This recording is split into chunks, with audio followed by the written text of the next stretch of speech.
Okay, Good magandang morning, magandang sir. umaga po ulit at ito, uumpisahan na natin yung discussion kung papaano natin ma-manage yung problema natin sa, pag-aalaga ng tulong. Hindi lang po peste, pati yung mga sakit po dadaanan na rin po natin 'yan, okay. Yung nabanggit ko nga nung nakaraang episode natin, ako ay kumonsulta din doon sa aking, kaklase si Dr. Navasero at sabi niya, ang presentation na ibinigay niya sa akin noon, eto pa rin yung gumagana ngayon, eto pa rin yung nasusunod. So, nangingibabaw dito yung tinatawag nating problema sa, fruit and shoot borer and then sumisigunda yung white flies. Kasi tanungin mo yung mga farmer, sasabihin nila, "Sir, ang dami-dami ko ng ini-spray, eh, bakit ang dami pa ring, fruit and shoot borer?" Pati yung white flies sasabihin nila, "Sir, wala na yatang puwedeng pang-control ng white flies." Pero sinabi ko sa kanila, yung mga naaalalayan ko po, nagsasabi sila na maganda na yung naibigay na control. Tapos inaasahan ng farmer na kapag nag-spray nga ako, yung talagang papaliguan ko. Sabi ko, "Hindi sir, ang spraying ko in a week, dalawa lang. Dalawa lang. Hindi kayo mag-i-spray ng every other day yung normal na ginagawa ninyo." Tapos sinasabi ko sa kanila, ang aking mga nire-recommendang mga pang-spray na chemical, yung rehistrado sa FPA. Yun po. Wala Dapat akong lang. cocktail mixing, wala akong overdose na ginagawa para makontrol yung mga problema nilang peste. Okay. So ito, gagamitin ko ulit yung ibang slides ni Dr. Nabasero. Ito yung kanyang unang slide. Tapos etong pangalawa, tingnan mo yung kasi yan makikita mo kailan tumatama yung sakit. So yung fruit and shoot borer on the 5th week after transplanting, diyan niya isasakit ng ulo. Pero yung iba, nagmula doon sa pagkakatanim, may problema ka na kagaya ng cutworm. Pagkatanim mo pa lang, pag hindi mo nabantayan yan, puputulin niya yung tanim mo. And then followed by trips, aphids, trips, bago yung white flies. So, ganito yung ginawa niyang pang-control. Oh. Yung pangalawang linggo, meron ka na agad na gagamitin. Ano yun? Specific doon sa sucking insects, aphids. Tapos, yung pangalawa naman, yung pangalawang pagpasok ng mga insekto, ano yung gagamitin mo? Ayan, meron tayo doon sa mites and cutworms. Tapos susunod na niya yung pinakamatindi, fruit and shoot borer na. Ayan. 3, 5, 6, 8, 10, ayan ang one. Yan yung tawag dito, yung mga klase ng produkto mo kasi alam na nila kung ilang linggo papasok yung mga insekto na yan. Kaya bago dumating yon, nakahanda na sila, ito na yung kanilang i-spray. Yan. Okay?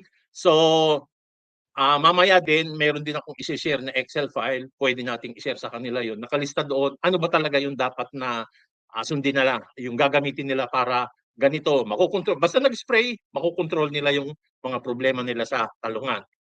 Okay. Okay, ngayon, di-discuss muna natin yung numero unong peste, fruit and shoot borer. Kaya nga sinasabi natin, ito yung pinakamatinding kan. Kasi as early as 3 weeks hanggang 5 weeks, tatama na sa'yo yan. Ang kalimitang inaatake niyan, sisirain niya yung loob ng tangkay, pwedeng bulaklak, pwedeng yung sisibol pa lang na bulaklak, yung talbos, saka yung prutas. Kung hindi yan makokontrol, kasi ang range ng tama niyan, 50%, kung talagang hindi ka successful, hindi mo nakukuha yung tamang chemical, o yung tamang strategy para makontrol yung fruit and shoot borer, pwedeng hindi ka umani dyan. Laglag lahat yon. Umani ka man, reject yung iyong mga aanihin. Okay. Ang fruit and shoot borer, tinatawag natin yan sa gabihan sa gabihan aktibo. So ano nangyayari nun? Doon yan kumakain, doon yan nagpapadami, doon yan umiitlog. Ang pag-iitlog niya pwedeng isahan, pwedeng maramihan. At tandaan mo yan, pagka umitlog yan, napisa yun, doon agad yun babaon. Hindi yun gagala pa. Doon agad yun babaon, lalong-lalo na yung doon sa talbos. Okay, yun ang kailangang tandaan natin dyan. Tapos, ang kalimitan, yan ay matinding problema mo kapag mainit ang panahon. Mababa yung relative humidity. Kagaya ngayon, mainit ang panahon, mababa relative humidity, matindi yung populasyon niyan. At ang isang kailangan tandaan mo pa rin, ang isang moth niya, yung isang paru-paro niyan, umiitlog yan ng 500. Kaya pagka meron kang isang uod, naging paru-paro, dalawang uod, dalawang paru-paro, 1,000 ng kwan yun, 1,000 ng itlog yun. So, napakalaki. Eh, ang pinaka-destructive niyan, kapag napisa na yung kwan, kapag napisa na yung itlog, yun na yung pinaka damaging. Yun na yung mapapaminsala doon sa iyong talungan. At ang kanyang life cycle from egg to egg, 22 to 31 days. So sa isang buwan, kumpleto na yon, makakapangitlog na. Mangingitlog siya ng day 1, pagdating ng day 31, mangingitlog na naman uli yung anak niya. Kaya talagang kailangan putulin mo yung cycle na yon. O kaya ang gawin mo dyan, pababain na natin yung tinatawag natin na pagdami, yung dami na dumadaan doon sa cycle na yon. Ayan, okay. Ito yung kalimitang nakikita nila kasi yung mga natatawag natin na mga baguhan sa pag-aalaga ng talong, sinasabi nila, "Sir, bakit gano'n? Nalalantay yung talbos ng aking talong. Ano bang problema nito? Meron ba akong kulang ng sustansya?" Pag sinabi agad nila yon, "Sir, ganito ang gawin. Padala mo sa akin litrato, tingnan ko. At pag nakita kong lungkot na gano'n, sabihin ko, gupitin mo sir yung pan. Gupitin mo yung nalalantang talbos. Tapos baakin mo. Makikita mo may uod." So yan yung unang-unang. Kung wala ka pang bulaklak, wala ka pang bunga, yan yung unang yung makikita mong problema doon sa iyong talong. And then, kapag ka bumubulaklak, pipitasin na niyan yung bulaklak at siyempre minsan pinuputol nila yung pinanggagalingan ng pollen. Pag naputol yun, hindi to tutuloy yan na kwan. Hindi natutuloy yan na magiging bunga. Kung halimbawa bata pa rin yung bunga, tinamaan ka na ng fruit and shoot borer, eto, baluktot. Sign yan, basta bumaluktot yan, senyalis yan na merong uod dyan sa loob. Pinakialaman na yun ng uod. And then kapag malaki na yung gusto mo ng pitasin, malapit ng umani, ganyan. Ito, grabbing infestation ito. Makikita mo, pag binaak, halos ubos na yun sa loob. Talagang walang mangyayari dyan, tapon yan. So, ano-ano yung ating mga pwedeng gamitin na pang-control dyan? Ito, tingnan mo, sinabi ko sa inyo, multiple approach ha. Fruit and shoot borer, 4 yung pwede mong gawin. Okay, gagamit ka ng mga kakampi mong mga predators. Pruning and sanitation. Chemical control, meron din tayong mga attractant, yung mga trap na aakitin mo yung mga moth para doon pumunta para mapatay mo yung mga moth. Kasi sabi ko nga sa inyo, isang moth, 500 ang itlog niyan. Okay, ngayon puntahan muna natin yung parasitoid. Ito, meron kung sa NCPC, meron silang tutulungan kayo niyan na makakuha or makapag-release ng trichogramma. Ang trichogramma, ang nangyayari niyan, kinakain niya, yung parang bubuyog na to, ang ginagawa niyan, kinakain niya yung itlog. So, yung itlog na sinasabi ko na inilagay doon sa talbos, inilagay doon sa bunga, eto yung kakain niyan. Meron din tayong tinatawag na earwig. Itong earwig na ito naging sikat ito sa naging sikat ito sa mais. Ang ito, pagka maganda yung straw mo, rice straw yung ginamit mong mulch, favorable ito sa pagdami ng earwig eh. So ang mangyayari niyan, hindi lang uod ang kanilang kakainin, din ito. Meron din itong epekto doon sa pagbaba ng populasyon ng aphids, spider mites, at saka yung mga magiging paru-paro pa lang yung mga batang mga insekto. Ayan. Okay. Ngayon, ito pa rin, isa ring magandang approach, mag-intercrop ka. Kumbaga, halimbawa, sa ilang hilera ng talong, pwede kang magsingit doon ng lemongrass, yung tanglad. Doon sa tabi ng taniman mo, pwede kang maglagay ng tinatawag natin, magtatanim ka ng labanos. Kasi ang kagandahan nito, yung amoy nung labanos, amoy nung lemongrass, yan yung deterrent. Ayaw ng fruit and shoot borer niyang amoy niyang mga yan. Kaya pag yan ang ginamit mo, ang mangyayari niyan, malaking bagay yan. Kasi ito, nasubukan ko na sa Nueva Ecija. Ang ginawa ko doon sa tanglad, 5 eras ng tanglad, sa pagitan ng 5 at 6, palalagyan ko yan ng lemongrass. Sabi ko, huwag kayong mag-alala doon sa lemongrass. Pakikinabangan din ninyo yan kasi nabibili yan, mahal yan. Maraming bibili niyan. Kaya lang ang naging problema namin, ang tagal naming makakuha ng mga pananim ng tanglad. Kasi nga, mabilis ang nauubos yan, maraming bumibili. Kaya sabi ko, yan, dagdag kita na. Napuproteksyonan mo na yung iyong taniman ng talong, mayroon ka pang added income dyan sa pamamagitan ng paglalagay ng tanglad. Okay, isa pa rin na pwede nating i-intercrop dyan, bush sitaw at saka sa mangbin. Tandaan mo, bush sitaw ha, hindi yung gumagapang. Bush sitaw, saka, o kaya munggo, i-intercrop mo. Kasi ang ginagawa nito, itong itatanim mong ito, na bush sitaw o kaya yung mangbin, yan ay ina-attract nila yung mga insekto na pwedeng pumunta doon sa, yung kumain doon sa uod, sa thrips at sa mites. Meron yang meron yang gustong puntahan ng insekto na yon, at kung pumunta yon, ang kanilang numero unong pagkain ay yung uod, yung leafhopper, thrips, at saka sa spider mite. So magkakaroon niya ng symbiotic relationship yung insektong yun, yung predator na yon, at bababa yung problema mo dun sa leafhopper, sa thrips, at saka dun sa mites. Okay, Sir Mike, meron kayang karagdagan o meron gustong sabihin bago ko ituloy itong aking Okay. So show? talaga itong eggplant fruit and shoot borer, hindi lang 'to talaga puro chemical ano? So Oo, gusto ko yung ano, intercropping talaga. Kasi sabi natin, oo nga. radish, madali lang itanim yan. Ilang days, Oo, harvest ka na yan. yeah. Yung tanglad, yan, very ano yan, ano? Very valuable yan, lalo na, ba, maglilitsyon ka ng manok. Pwede mong ipasok Oo, yun. lalagay doon sa loob. Oo. Napakabango, Yeah. napakasarap yan. Oo. Tapos yung munggo, Eh, munggo, aha. tsaka yung bushitaw. Meron naman mga available ng mga buto nun eh, na nabibili bushitaw. Oo, marami, marami. Tsaka hindi hybrid yan. Kwan yan, Oo, mga yan, okay lang. OPV yan. Pwedeng ulitin. Yan. Kagandahan din itong mag-intercrop na tinatawag nating labanos. Pag tumama ka dyan doon sa mataas ang farm gate, jackpot yan. Jackpot ka dyan. Kasi may kalimitan na itatanim yan ng sabay-sabay sila. Pero kung ikaw lang ang meron yung labanos na yan, malaking chance na mahuhuli mo yung mataas na farm gate. Oh, labanos, mga 40 Okay? to 45 days, harvest na. Oo, napakadali niyan. Napakadali. Parang leafy vegetable lang yan eh. Yeah, Oo. yeah, yeah, yeah. Tapos ano, Okay? sabi mo kanina, ilang days, ilang weeks before dapat ano na, meron ka nang gawin dun sa fruit and shoot borer kasi nag-appear sila 6 weeks na 3 to 5. 3 to 5, maghahanda ka na noon. Kasi papasok na yun doon. Oo. Ayun. Okay? Ngayon, ang bukod doon sa pagtanim na pagbigay na pag-intercrop natin doon sa mga parasitoids na ilalagay natin, meron tayong kailangang gawin din. Kasi normal na sasabihin nila merong nalalantang talbos, merong mga bunga. Pinakamaganda doon, sige, pabayaan mo lang na meron yan.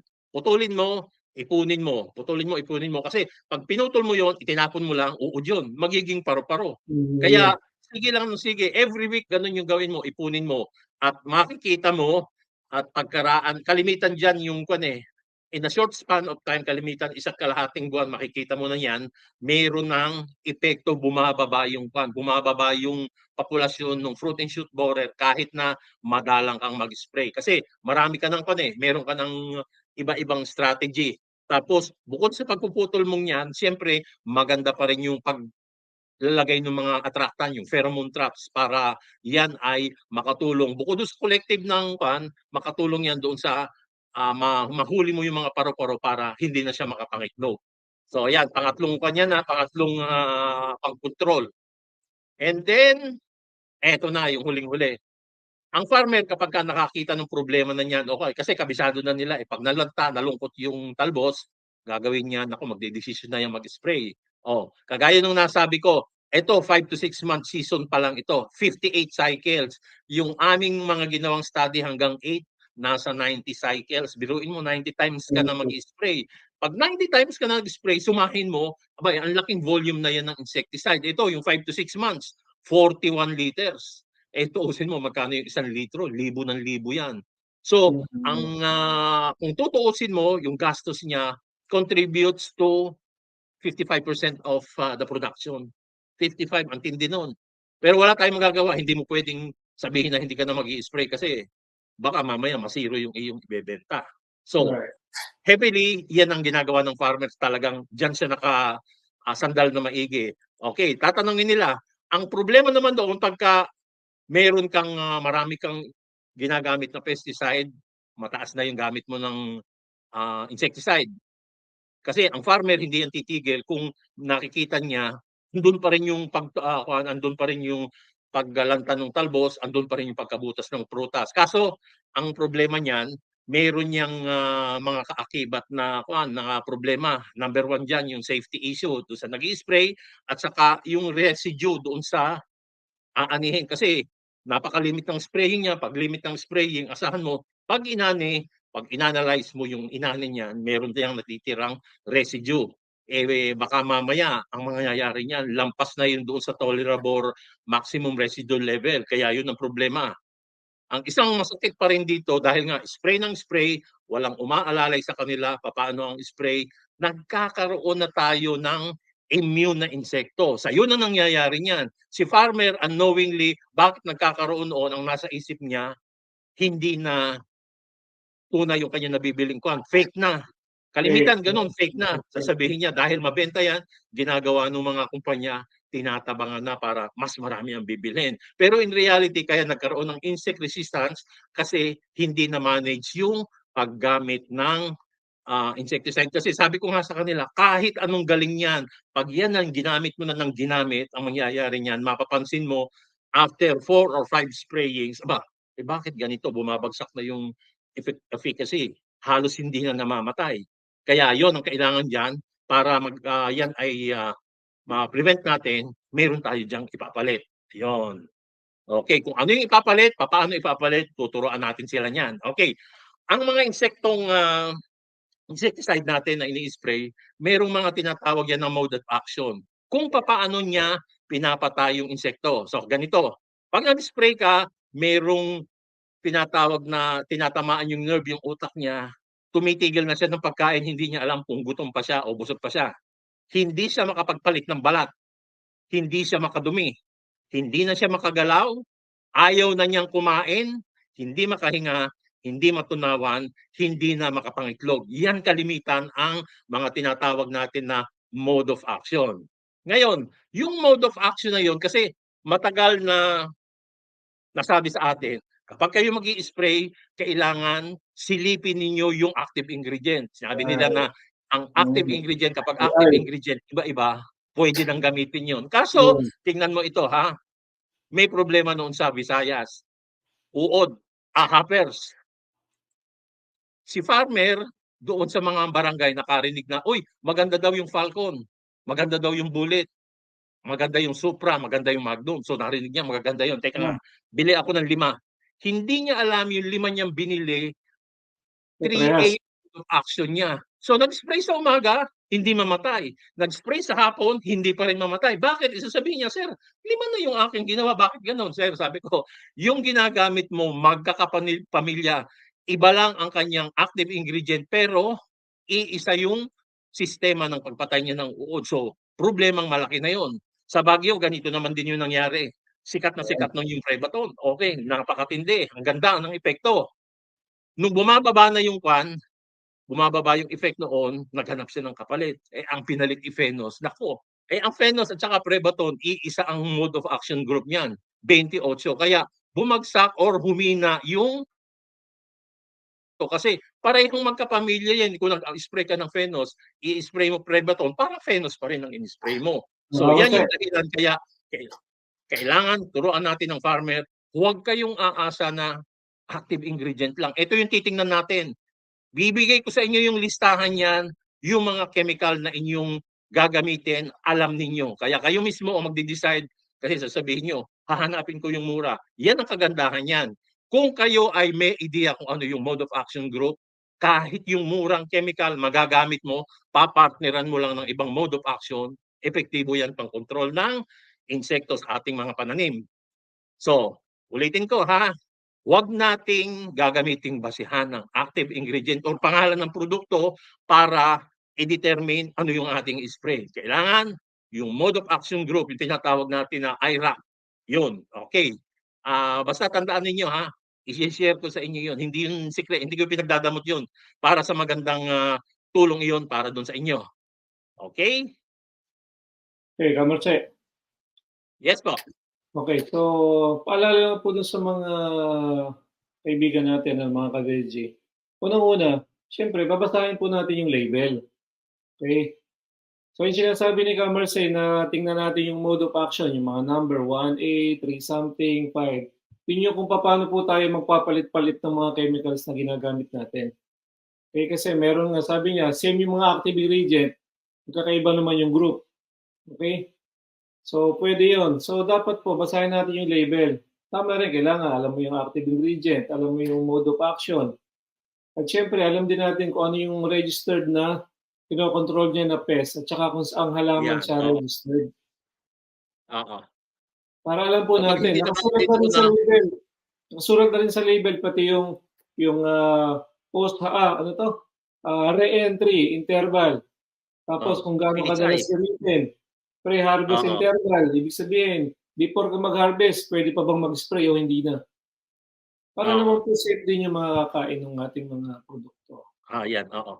Tsaka isa pa po Etong ano, yung mga nakikita sige, okey.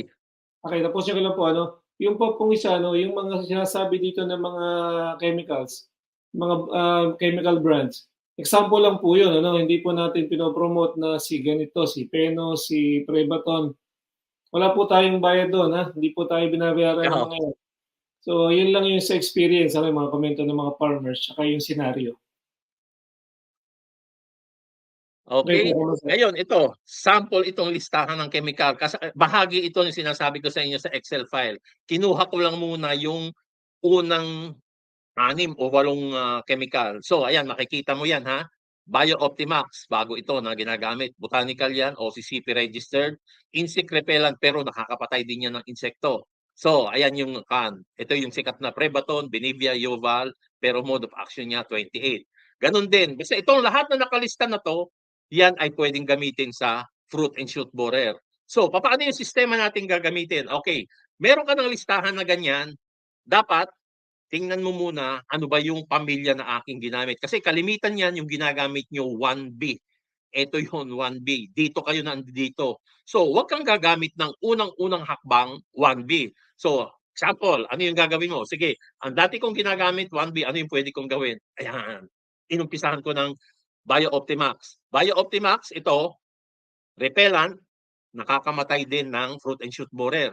Tapos, ang gagawin mo dyan, ano yung isusunod ko? 14. 14 ang gagamitin mo na mode of action. And then, pwedeng susundan mo ng 6, pwedeng sundan mo ng 22. Yan apat lang yung ginamit ko. Pwedeng sabihin ninyo na 3 lang yung gagamitin ko. Pagkatapos ng pangatlo, balik ako uli dun sa una. Okay, ito. Ginawa ko medyo mahabukan. Huwag niyo sabihin din ako hindi kasi ito mamahalin ito pero ginamit ko lang dahil nga ang mode of action is 14, from 14 nilipat ko sa 6, from 6 ginawa ko sa indox sa carb, amate sa 22, then balik ka uli doon sa ganyan. Basta ang gagamitin ninyo 4-day interval. Huwag kayong kahit sabihin ko na magagaling yan, huwag kayong darating doon or uulit ng spray sa ika-6, ika-5. Hindi po pwede yun. Maximum of 4 days interval. Ang pinakamaganda pa rin dito, gumamit ka ng sticker para Yun, sigurado, lalo na doon sa may sir. talbos. Kasi minsan yung talbos hindi masyadong napapasok yun ng Mm. insecticide. Lagyan mo na ng sticker. Maraming magagandang yan. Pero ang gagawin mo dyan pag tiningnan nyo yung label, meron yung minimax or minimum dose, maximum dose. Doon lang tayo lagi sa minimum. Talagang doon lang, yun lang ang una ang ating gagamitin. Lalong-lalo na kung first time kayong gagamit. Doon lang tayo. Hindi ako magre-rekomenda na maghahalo. Iwasan na ninyong maghalo kasi kalimitan ang strategy ng paghahalo, sasabihin niya, "Sir, naghahalo naman ako hahatiin ko na lang yung dose." Naku, lalo kayong makikiproblema. Kasi pag low dose, binabakunahan mo yung insekto, darating ang punto, lalong malakas yan. Kaya sasakit na naman ang ulo ninyo. Okay, nag-i-spray ka na, tinatamaan pa rin yung iyong mga talong sa talbo sa ipunin pa rin yun. So, bukod sa spraying, meron ka pa rin doon sa pruning and sanitation. Okay, ayan. Ngayon, okay, may katanungan pa kayo tungkol dun sa fruit and shoot borer kasi ito yung number 1 Ang susunod dito, white flies. So, etong discarding ito, yung pagro-rotate, kailangan masunod natin. At tandaan po ninyo yung gagamitin ninyo, huwag kapareho nung last season na ginamit nyo or itong latest lang na spray ninyo. Kakaiba. Mamimili kayo doon sa listahan na ibibigay ko na nasa Excel. Marami yan. Nasa 50 yan Makikita ninyo nandun lahat yan. Kayo na yung mamimili kung ano yung gagamitin. Basta tandaan Okey. ninyo hanggat maaari kung meron kayong mapipili dyan na hindi pa ninyo nagagamit, yan ay una ninyong gagamitin. At tandaan po ninyo ang ating gagamiting mga produkto kailangan FDA registered. Okay Yes. po, baka may katanungan pa po bago ako lumipat doon sa Okey. kabilang Sandali, kabilang huwag muna tayo insekto. lumipat, Kamorse. Doon muna tayo sa basic na mga question. Unang-una, Okay. Kailan dapat mag-spray para sa eggplant fruit and shoot borer? Umaga ba, hapon, tanghali, madaling araw, gabi? Aha. Ang aking kwan diyan, ang aking rekomendasyon diyan is either early in the morning or doon sa mga 4:00, 5:00. Pero ganito ha, kung hapon kayo di mag-i-spray, siguraduhin ninyo na hindi niyo papaliguan yung halaman ninyo kasi ang dahon kailangan tuyo yan sa gabi. At saka ang sinasabi pa rin dito, yung pag-i-spray, paambon lang yan, hindi po pinapaliguan ng halaman natin. Kasi ang recommendation diyan normally is 10 to 12 tank loads per hectare. Pag pinaliguan po ninyo niyan, ang lalabasan niyan ay mga 20 to 24. Anong magiging implication noon? Sobra yung active ingredient na inilalagay mo per hectare. Sobra na makasasama sa environment, sobra na baka maging immune yung insekto mo, sobra na butas ang bulsa mo. Yan. Yan. So ano pa yung tawag dito? Dapat ba sa ibabaw o i-sprayan din nila yung ilalim ng dahon? Ganitong ayan, magandang katanungan yan. Unang-una, ang ginagamit natin sa fruit and shoot borer, systemic yan. Yung systemic, yun ang characteristic noon, meron siyang contact, may systemic property.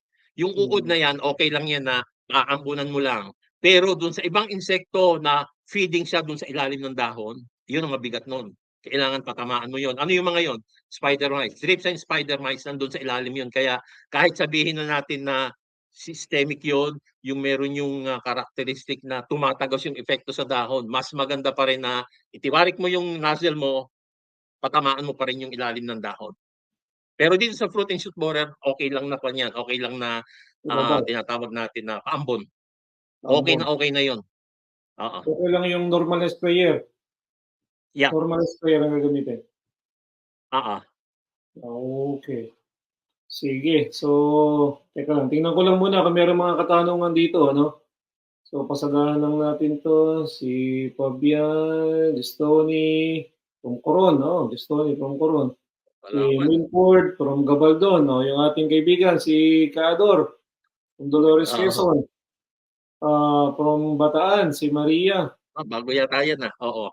Ito na naman, si Tangay Sanayon. Good morning po, sir. Sakto, katapos ko lang magpitas ng talong. Ang problema ko po sa talungan ay whitefly. Ayan, oo.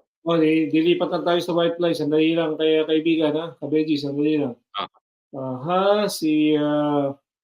Yung kaklase ko ito nung aking college days. Si Anjo, hi din sa'yo. Okay, Boss Arnold Garang. Ponce, Sir Mike. Gamit ko po isa lang pero napaka-effective pa rin. Ayun, sikreto daw niya yun eh. Nabasa ko ito, meron siyang effective na ginagamit daw eh. Pero hindi niya nare-reveal eh. Hindi niya nare-reveal kung ano. Pag may nagtanong, sinasabi ko, PM sent eh. Siguro, Anjo, i-message mo ako para mapag-usapan natin yan. I-reveal natin yan. Okay? Jeffrey, ayan. Jeffrey Toledo. Sige. Mas effective po sa gabi kasi lumalabas sila. Ayan, tama. Nocturnal yung sinasabi ko. Nocturnal siya. Marami na lumalabas sa gabi. Pwede na insecticide, kinakain yung dahon? Yung systemic, yung tinatawag natin. Basta systemic yan, hindi mo kailangan tamaan yan. Wala pa siya dun sa halaman mo, in-sprayan mo ng systemic, may laso na yun. Pagkagat niya doon, mamamatay na yun. Okay. Si Karen, lemongrass daw, pwede ba itong prevent ng lamok sa bahay? Baka pwede kami magtanim, paikot ng bahay. Citronella po yung ginagamit nila. Akala ko rin nung una, pwede yung pwede yung lemongrass eh. Citronella po ang gagamitin ninyo. Halos kapareho yan ng lemongrass, pero kung gusto niyo lawanan yung lamok, doon kayo sa citronella po. Oo, kasi may mga citronella spray na. Actually, sa Canada, napakaraming nagpo-produce ng citronella plant talaga. So, binebenta. Ang problema, masakit sa ilong eh. Oo. Sakit sa ilong yung citronella, medyo matapang ang amoy. Medyo matapang. Yan. Pero yun talaga yung ginagawa, citronella sana. Ito na, na-reveal na ni Anjo, Botanical Bio Optimax. Yun pala, sample mo. Yun yung ginagamit kong, nasubukan ko din yan. Talagang saludo ako dyan sa produktong yan. Maganda pala ito eh. Saludo ako dyan. Pero pag-usapan natin Aljo next time, mag-ano ka, mag-guest ka dito sa ano natin.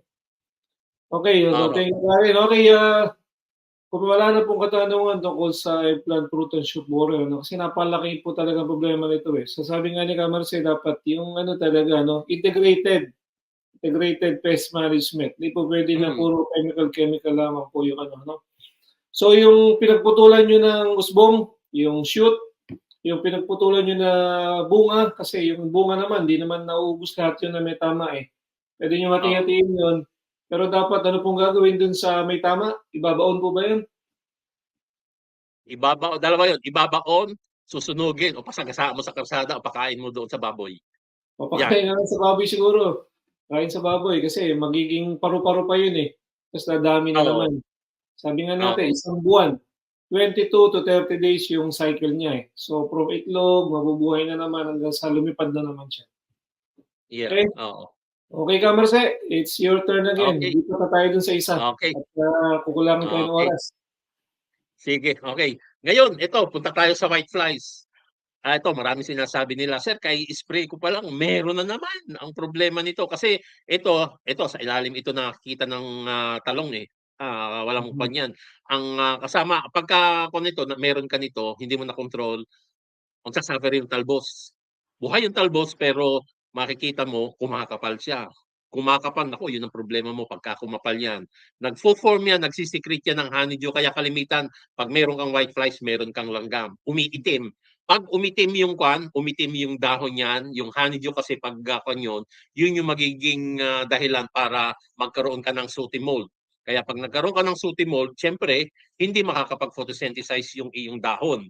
Tapos, ito pa ha, ang carrier ito, vector ito ng virus. Kaya kailangan talagang sumpuin yan. Kailangan sumpuin natin kasi pag tinamaan ka ng virus, yun ang mabigat doon. Kalimitan yun, hindi na yung magagamot. Pag hindi nagamot, wala, puputulin mo yun. Source ng inoculum pa rin yun kasi may virus na yun, kakapit uli yung ikakalat yan ng whiteflies doon sa iba pa niyang walang sakit. So yan ang kailangan gamitin. Ano yung mga pwede nating pang-control dito? Ayan. Okay. Yung mga dahon, alisin mo. Kalimitan yung unang ginagamit nila, tubig at sabon. O kaya magagamit ng chemical spray, neem oil. Yan yung sinasabi nila. Kasi kalimitan, ito para Mhm. mamatay, yung pinipigilan lang nilang pahinga. Lalo na yung gagamitin mo neem oil, hindi yan makakahinga. So yun ang kanya, yun ang strategy kung bakit nilalagyan nila ng neem oil. And then yung nitrogen level mo, malaki yung papel yun doon sa pagdami niya. Masyadong mataas ang nitrogen level mo, marami ring insekto. Hindi lang ito magiging problema mong insekto ha, marami. Maganda yung gamit mo na balanced nutrition tapos meron kang mulch, yung itim na plastic mulch. Ang kagandahan din ng itim na plastic mulch, pero tandaan mo ha, meron yung sistema ng paglalagay. Baka mailagay ninyo yung itim, kailangan ng ibabaw niyan, yung silver, yung itim, yung nasa taklob sa lupa. Kasi bakit ganun? Yung reflection kasi noong plastic mulch mo, yun yung nagiging dahilan para maliwanag yung ilalim ng dahon. Ayaw nito ng maliwanag. Kaya para maganda yung reflection doon, yan ang gagamitin mo. Meron kang magandang plastic mulch. Isa ring maganda, pag gumamit ka ng vermicast, meron kasing taglay yun na natural insect repellent. Tumutulong yun para bugawin yung mga insekto na yan. Okay. Tapos yun, yung sinabi po nga, meron tayong tinatawag na reflection noong plastic mulch. Kailangan meron ka rin tinatawag na sticky traps. Yung bagang yellow na dumidikit doon lang yung mga insekto. Magandang meron ka rin noon. And then, maganda, eto, meron na naman tayong companion crops dito. Meron kang basil, meron kang dill. Ang dill, hindi masyadong ito eh, hindi masyadong popular ito sa atin eh. Pero maganda kung meron ka nito, ang basil, ito, nabebenta ito. Maraming bumibili na nito ngayon. Pero kung meron ka nito, yung amoy nito, ayaw ng whiteflies, yan, makakatulong yan. So makikita mo ha, iba-ibang pa na yan, halo-halo na ng management, hindi lang spray ang kanyang ginagawa dito. Pinagsasama-sama na niya yan. Okay? Ito, ano yung magandang linya ng insecticide na pwede nating gamitin? Okay, ito rin, bagong discovery lang ito. Nakita ko rin, bagong labas. OCCP registered din ito, organic, Matrin. Pero ito, talagang matinding pampatay ito ng tinatawag natin na whiteflies. Matrin ang kanyan, Matrin ang active ingredient, ang brand niya Formula 1.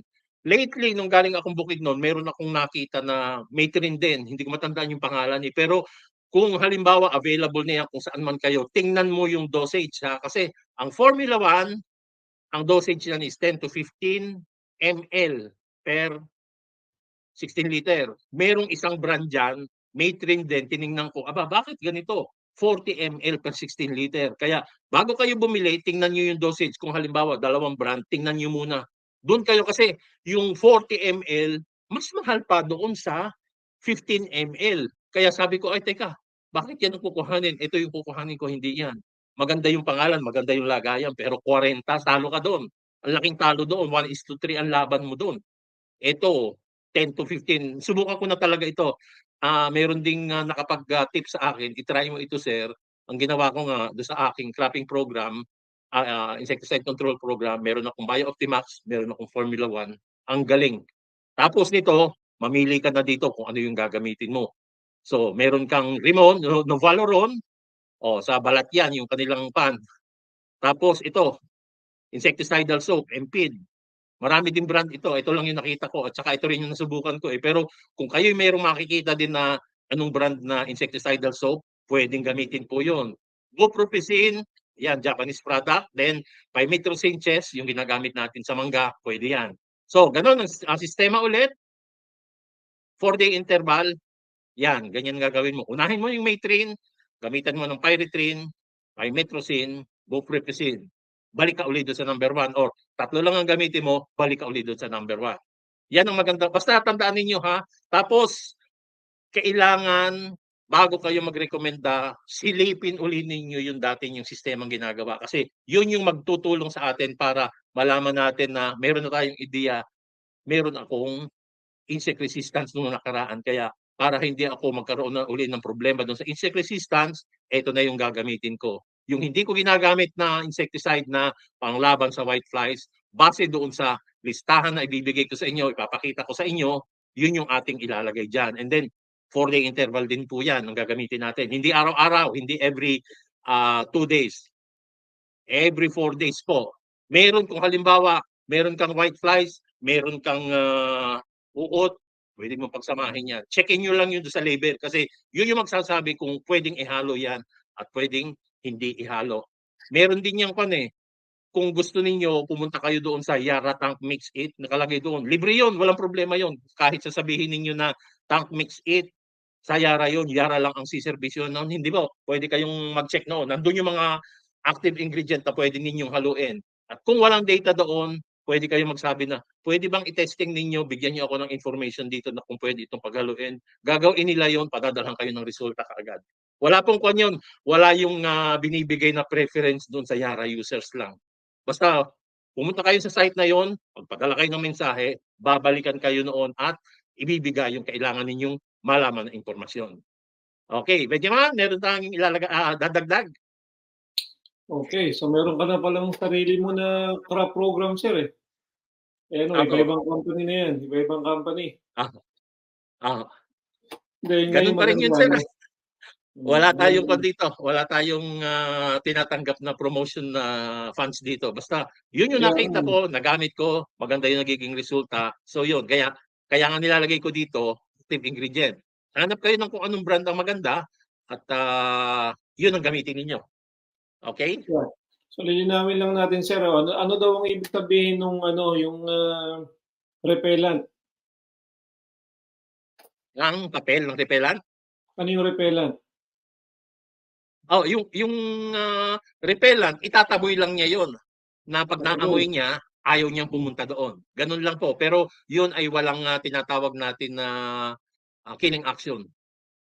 Basta Gaano ganun katagal lang. kaya yung Pag may epekto ng doon, repellent? repellent, bubugawin lang yun. Wala siya, Gaano hindi katagal siya yun sir, bago Ano maapektuhan ng bumalik? marami. Gaano kaya katagal bago bumalik? Hanggang may naaamoy siya. Isang Hanggang linggo may kaya, naaamoy yan, dalawang hindi yan pupunta doon. Oo. Okay, so speaking of ito, natutuyo. Ito, may tanong siya dito. Isingit na natin 'to. Natutuyo Sige daw po. yung dahon ng mangga. Sir, ang pinakamaganda dito, Ipadala mo sa akin yung litrato, titingnan natin kung ano yung kung bakit natutuyo. Yan ba ay potassium deficiency, yan ba ay scorching, yan ba ay meron tinatawag natin na borer sa loob ng twig niya. Yun po, yun ang nalalaman natin. Or baka mamaya kung malakihan yun, baka naman phytotoxicity ng in-spray ninyo. Yun po. Okay, so tama 'yan para malaman natin buong dahon ba, yung buong sanga na maraming dahon o butas-butas lang ba yung dahon? 'Yan para Oo. makita ni Ka-Marse. Yan. Basta Okay, litrato, kailangan ko po yun. Opo. ayan ang aking, pinakamamahal na mother-in-law. Magandang umaga po sa inyo. Nakagamit din daw siya ng neem oil, effective, broad spectrum, pero gusto talaga niya yung Bio Optimax daw, 10 ml, mura daw kumpara dun sa ano na Yan o. Yan, tama yan. Oo. Maganda yung neem, kaya lang napakamahal. Grabing mahal. Brother, maraming salamat sa video na ito. Okay, more videos to come daw. Okay, kasi kung minsan talagang hindi lang minsan, madalas kulang tayo sa oras, eh. Opo. Yeah. Yes. Siguro magdadagdag tayo ng isang episode pa sa isang linggo.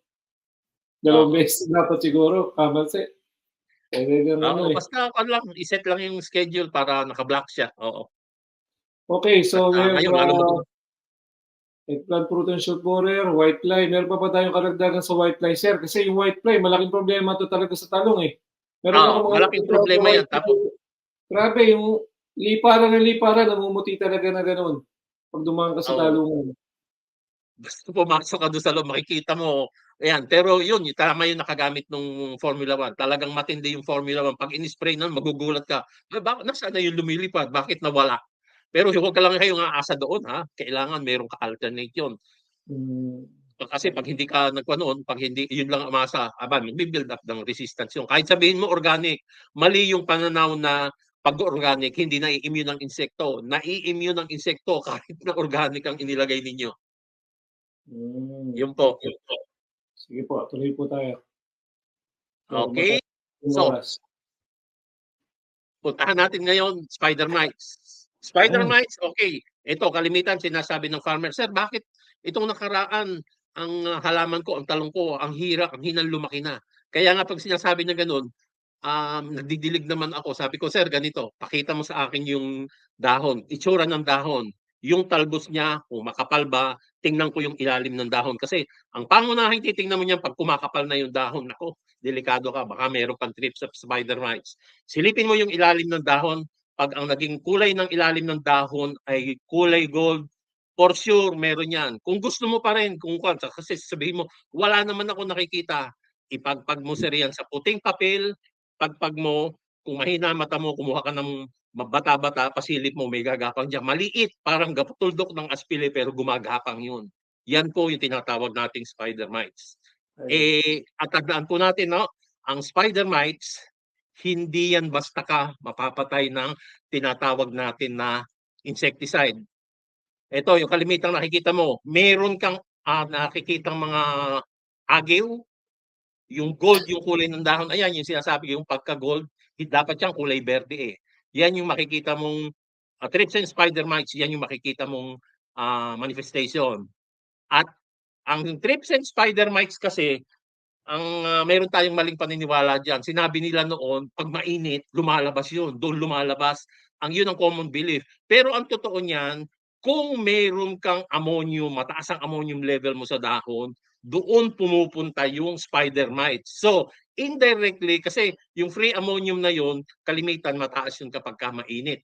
So, ayan, mataas na yun. Pag mataas na yun, pupunta doon yung spider mites. Okay, yung free ammonium na yun, pwede mong mapababa yun. Nako-convert yun doon sa ibang form na protein. Kaya lang, yun ay mangyayari kung ang crop nutrition program mo may taglay na magnesium, sulfur, boron, molybdenum. Kasi kung wala, asya, andun yung free ammonium mo, mangyayari niyan, talagang pupuntahan ka ng spider mites.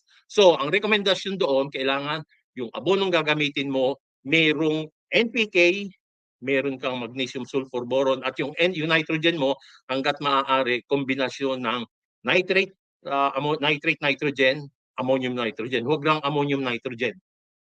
Okay? Ngayon, tatanungin, ano yung pang-control natin? Ang pang-control ng spider mites at saka thrips, acaricide.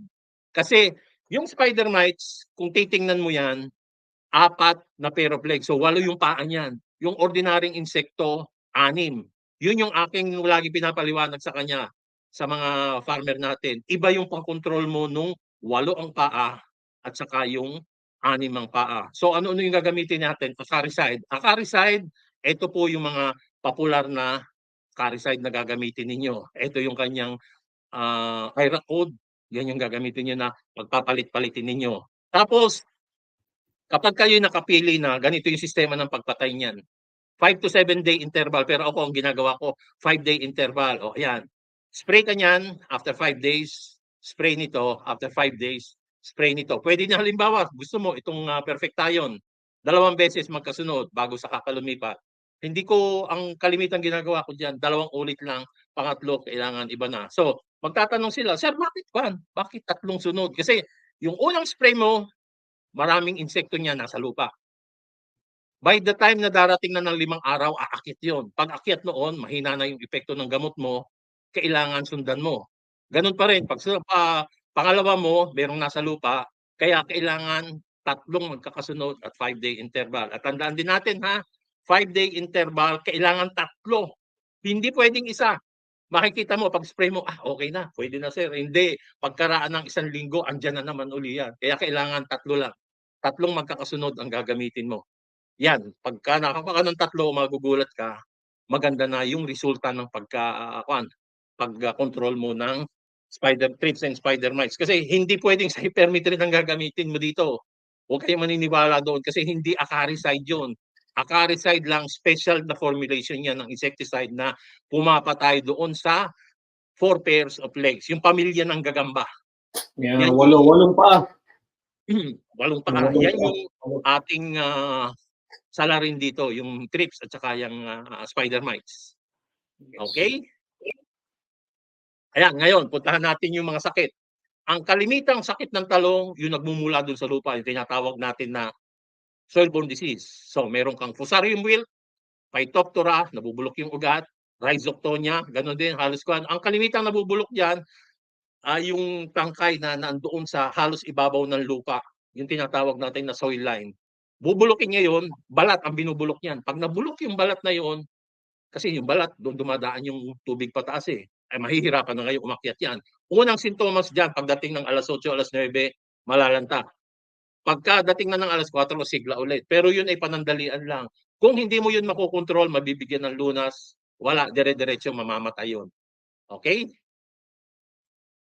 Ngayon, ngayon sasabihin nila, "Sir, paano ko bang malalaman na kwan?" Ayan, nalanta yung talong. Ano bang mangyayari niyan? Nalanta yung talong, tapos sasabihin nila, "Bakterya ba yan o Fusarium?" Ganito lang gawin mo, putulin mo yung tangkay, naku nagpatong na yung putulin mo yung tangkay, tapos ilubog mo sa tubig. 'Pag may nakita ka na lumalabas na parang gatas doon, kagaya nito, yung dalawang yan, ang mangyayari diyan ay, yan ay bacterial wilt. 'Pag Fusarium wilt, wala kang makikita na umaagos na ganyan. Yun tinatawag nating bacterial host. Yun lang yung natin, yun lang yung ating palatandaan diyan para malaman mo na Fusarium siya or bacteria. Okay? Okay, ito tingnan mo ha. Isa dito lang ang bacteria, bacterial wilt. Pero kagandahan nito, itong mga 'to, meron tayong mga magagandang pang-control dito. Sa bacterial wilt, ang nakikita ko lang na registered dito na pwedeng panggamit dito ay yung tinatawag natin na copper fungicide. Pero ang pagka gumamit ka kasi ng copper fungicide, hindi nun pinapatay totally yung yung bacteria. Ang ginagawa noon, pinababagal lang niya yung rate of infection. Kasi wala pang napapa-registered na talagang bactericide dito sa Philippines. Kagaya noong tinatawag natin na streptocycline, yung magkasamang streptomycin sulfate at saka yung ano ba pangalan nito? Yung nasa gamot ng manok, ganun. Sa India nga, na yan, ang dami ng resistance issue yan, pero 30 years na siguro yun na ginagamit nila, pero sa Philippines hindi mairehistro. Yun yung kailangan natin, magkaroon ng isang rehistrado na bactericide para ma-address yung bacterial diseases. Hindi lang yung bacterial wilt, maraming sa gulay na bacterial diseases. At ayun, kalimitan nga, umaasa lang sila doon sa copper-based fungicide. Yan. Okay. Yung pag-control ng fungal diseases, meron tayong pre-emergence, dumping off. Pag dumping off, mamamatay yung seedling mo eh. Post-emergence. So yung pre-emergence natin, ang nangyayari niyan, mamamatay yung seedling mo bago lumabas sa lupa. Yung post-emergence natin, nakalabas na, papatayin naman yun. Sinabi ko sa inyo na nabubulok yung balat. Yung vascular wilt naman, yung vascular system, yung daanan, yun sa tangkay, saka sa branches, yun yung makikita mong natutuyo. At ito, yung isinama ko na nga, yung nematodes, microscopic ito na bulate na ang ginagawa nitong epekto kapareho nung mga ginagawa ng dumping off, yung wilt, yan, kapareho. Kasi ang nangyayari dito, pinipigilan noong infected na ugat, namamagayon, at pag namagayon, ang mangyayari doon, hindi na makadaan yung nutrients. Okay. Ay, hindi na yan. Okay. So, number 1 doon, kung may problema tayo sa mga soil-borne disease, sterilize natin. So, ang pinakamaganda dyan, heat. Pwede tayo mag-chemical. Chemical, kalimitan, ginagamit lang naman nila dito, copper fungicide. Pwedeng silaban mo yung dayami sa ibabaw ng plat. Pwedeng lagay mo sa talyase, painitin mo, or i-sterilize mo. Yan, okay. Yan ang kalimitang ginagawa dyan. Tapos, pwede rin yung biological sterilization. Yung lupa na tataniman mo, sabugan mo yan ng mustasa, pabayaan mong lumaki yan ng 3 to 4 weeks. Hindi mo yun naanihin ha. Pag 3 to 4 weeks, pupuko naman na yun. Ipo-flow under mo na yun. Hayaan mo mabulok yun. Yun ang maganda pa nga nun, tatakloban mo eh. Kasi yung singaw noon, yung pagkabulok noon, maaamoy mo yun eh. Pagka yun nasa nabubulok na sa lupa, yun yung tinatawag natin na natural fumigant. Papatayin noon yung mga soil-borne microorganisms na nandun sa lupa. Hindi naman noon papatayin yung mga kakampi mong beneficial microorganism. Ayan, okay. So, ang pag soil incorporation noon, yun yung pinakamaganda nating makikita kasi hindi pwedeng hindi mo i-flow under yan. Kasi pag pinulow under mo, mabubulok doon. Yung pagkabulok niyan, sisingaw, yun yung magandang effect noon na mapapatay niya yung mga microorganism, yung mga tinatawag natin na soil-borne diseases. Okay. Kung gusto mo namang umasa dun sa mga chemical, ito yung pwede mong gamitin na nakalinya dyan. Copper fungicide, tapos pwede kong gumamit ng Ridomil Gold, carbendazim, tapos ayan, iba-iba pa. Meron akong pwedeng bigay din dito na isama dito. Okay, carbendazim, medyo mahal ito eh. Ano yung magandang gamitin dito? Thiophanate methyl, 30 minutes after application, nagiging carbendazim. Ang laki ng diferensya ng dalawang yon. Kaya bakit ka bibili ng mamahalin, meron palang mura na pag-apply mo, yun na yung mamahalin. Kaya yun ang sinasabi ko sa kanila. Kung hindi nila alam yung wala pa silang concern, ganito. Ito yung bilhin mo.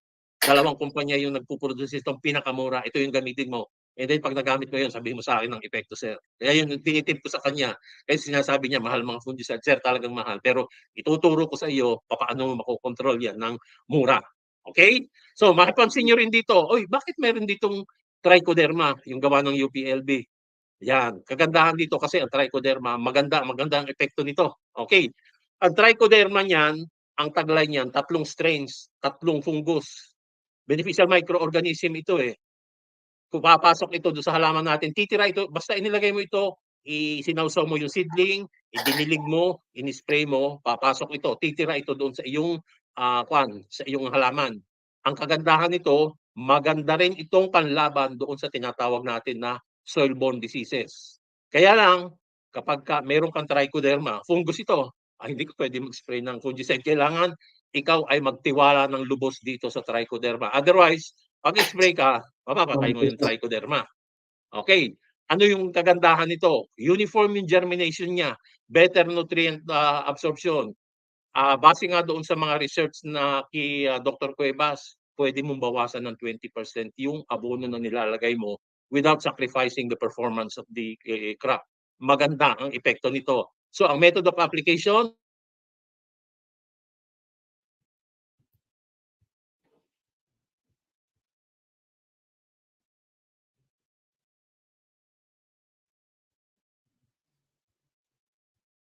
Kamasi, nawala ng iyong signal.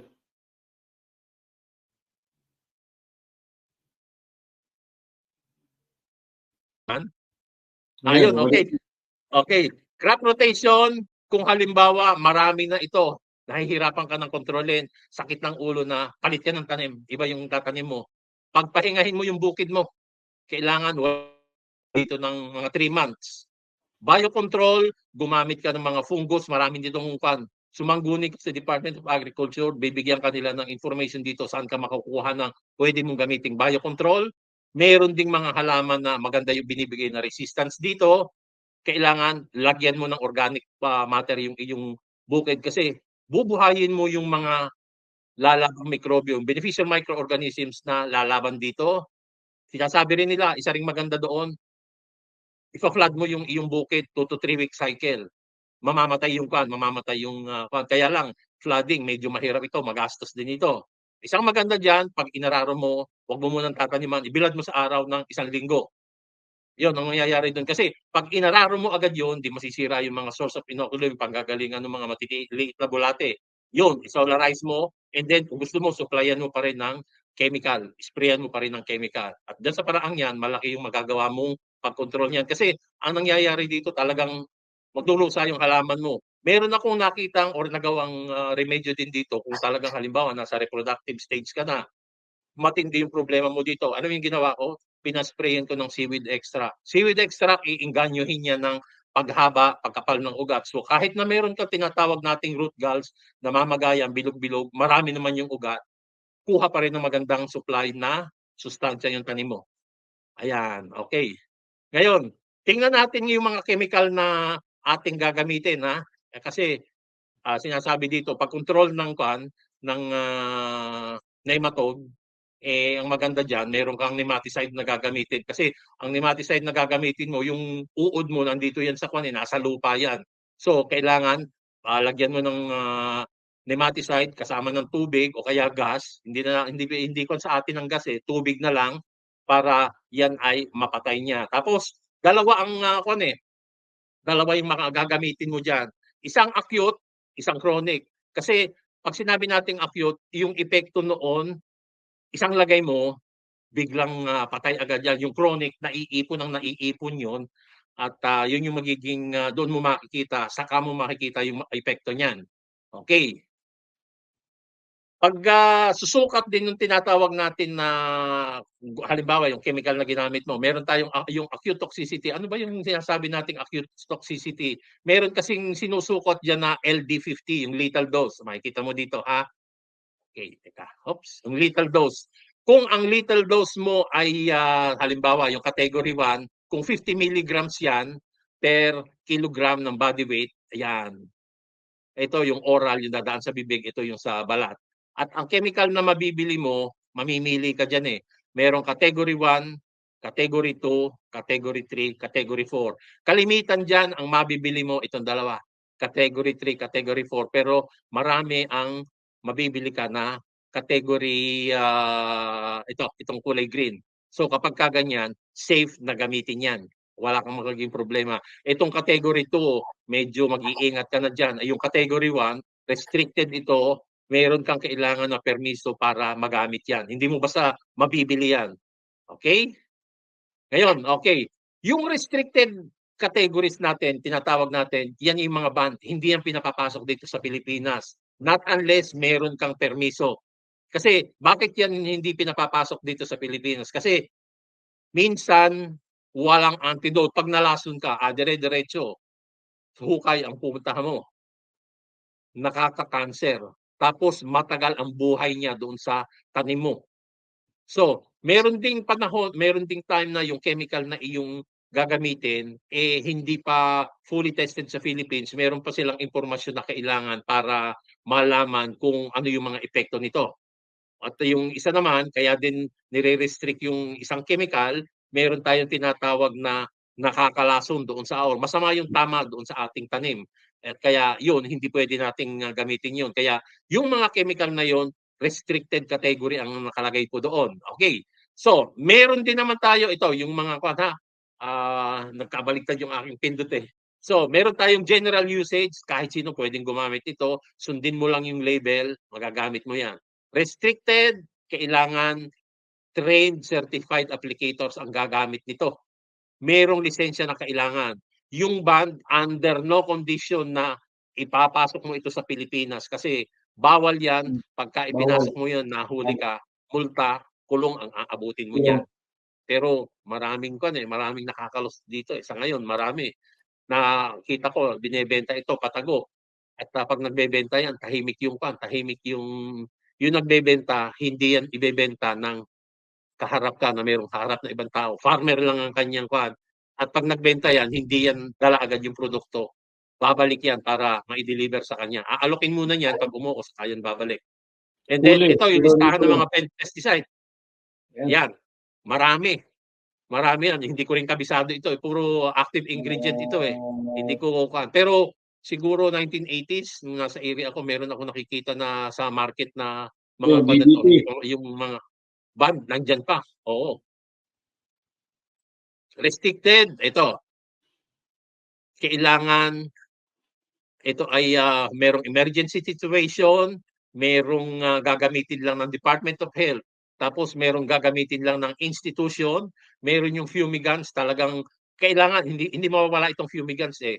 Papatayin mo yung tawag dito, yung singaw ang kailangan mo doon. Kaya lang, dahil nga very toxic ito, ang kailangan dito, trained yung gagawa nito. Kasi kung hindi trained, malamang makakasama ito sa ibang tao. Baka makamatay ka niyan. And then, ayun, yung sinasabi ni Vegeman kanina, lagi kayong kumonsulta sa label. Kasi bukod dun sa product information, nandoon kung paano gamitin. Saan mo gagamitin? Anong halaman mo gagamitin?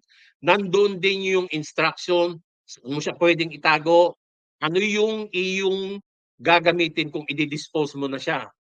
Ano yung pag-iingat na gagawin mo? Kung sakaling may malason, meron niyang impormasyon, sasabihin niyan, nakalagay kapag ka nagkaroon ng lason, ano yung pwedeng gamitin ng doktor, kagaya noon, halimbawa may nalason, sasabihin niya, bibigyan mo ng atropine. Kalimitan ganon. Tapos meron niyang prohibition or warranty statement. Yan yung yan yung makikita mo. Kaya ugaliin na gamitin or basahin yung label. Pati ngayon, nung nagpunta ako sa Mindanao, nakita ko yung label, yung mga bagong produce ngayon, may nakalagay na yung IRAC nila, kung ano yun, 3A, 4A, 28, meron na yung mga bago ngayon. Kasi noon, ayaw pa nilang ilagay yan eh. Ngayon, sumusunod na yung sa panuntunan ng FBA, inilalagay na nila yon. Kasi yun, guide yun sa farmer para malaman niya, oy, ang ginamit ko na nakaraan 3A, ay hindi ko gagamitin ngayon yung 3A. Iba naman na, titingnan mo lang sa label. Andun sa taas, naka-imprenta. IRAC code 3A. So, yan. Okay, yun. Last slide ko na yon. Ganun pa rin tayo. Kung may katanungan after this presentation, you can send messages dun sa aking messenger. Ito po yung makikita nyo dun sa aking messenger. Or you can dial this number, send text po dito sa aking smart number. Iyan po. Sasagutin at sasagutin ko po yung inyong katanungan kapag ka po nagpadala kayo ng mensahe po dito. Ayan po. Salamat po. Ito po, question na sagutin na natin to. Kamarse, makakatulong po ba ang trichoderma sa mga soil-borne diseases? Yes po, malaki po yung tulong niyan. Kung kayo ay baguhan pa lang dito sa paggamit ng trichoderma, tinuruan na rin po ako ni Dr. Cuevas, yung gumagawa po ng trichoderma dito sa UPLB. Meron po siyang binigay sa aking mga guidelines, ano yung pinakamagandang gagawin para magamit po yung trichoderma. Pwede nga tayo magbigay ng isang session dyan sa trichoderma eh. Sige, yan. Sabi nga niya, paano po ang tamang application niyan? So, sagutin na natin yun sa susunod. Sige, okay. Pero bigyan kita ng application ngayon ng kaunting dyan. 50 grams per 16 liter of water. Yun yung pagpapatunaw niyan. At kung yan ay gagamitin mo sa spray, sasalain mo yan. Kasi yung darak, yung carrier niyan, yung medium niyan, darak, babara yun sa sprayer mo. Kaya kailangan sasalain mo yun. Hindi agad antimano paglagay mo, hahaluin pwede. 10 to 15 minutes, intayin mo maging kulay berde, maging kulay brown yung tubig bago mo gamitin. Ito na lang, last na to. Pwede bang i-alternate spray, Prebaton at gold? Ano yung gold? Yes sir, pwede po. 4A ang gold, Kulatayan din yung gold eh. Prebaton 28, pwede po yan. Basta tandaan nyo ha, 4-day interval. 4-day interval. Huwag kayong lalampas doon. Okay. Okay, so Kamarse, isa na namang napakagandang presentasyon ng binigay mo sa amin. Talagang kapaki-pakinabang. Talagang hindi bumibitaw yung ating mga kabeji. Salamat po ng marami. Okay, so sa mga kabeji natin, maraming salamat po sa inyong panonood. At sana may natutuhan kayo. Talagang overtime na naman tayo, sobra isang oras. Dahil sa talagang exciting yung laging presentation ni ating kaibigan, ni Kamarse. So sa susunod po ulit na Sabado, abangan niyo po ulit kami. At meron naman tayong isang topic, pag-isipan namin ano yung mga pa-prioritize natin. Basta every Sabado, abangan niyo na po kami na laging 9:30 ng umaga. Kamarse? Okay. Tapos ganito, sir. Pwede tayo mag-set ng isang Sabado, question and answer. All crops. All Live crops. yun. Gawin natin yun. Oh. Okay, di gusto mo, susunod na Sabado, gano'n na. Oh, kasi sir, papasok na tayo sa pasok yung umpisa ng season. Marami nang nag-uumpisa ngayon. Habol na nila yung taniman. Okay, so mga Huwebes, Biyernes po, ipadala nyo na yung katanungan sa amin. Ipadala nyo sa amin, para masagot na natin, ma-prepare natin. Or mag-join kayo. Kaya lang, merong ibang mga group na binaban tayo hindi tayo pinagpo-post. Hayaan mo yun. Normal yun. Noon pa man, ganun na ginagawa nila eh. Ayun ko Hayaan mo lang yun. Hindi ko maintindihan kung bakit tayo niyang ipa-post sa kanilang grupo yung gulay pa naman ang grupo yun. Mas marami ang makikinabang. Babayaan mo yun. Kaya nga. Anyway, hindi naman kakasama ng loob natin yan. Para ito sa farmer, itong ating programa na ito. Oo. So Kamarse, maraming salamat. Susunod ulit na Sabado sa mga kabeji natin. Maraming salamat at sana meron kayong natutuhan. At ito po ang inyong Vegeman, Sir Mac the Vegeman. Magandang umaga po sa inyong lahat. Sa ulitin po. Okay. Magandang umaga po ulit.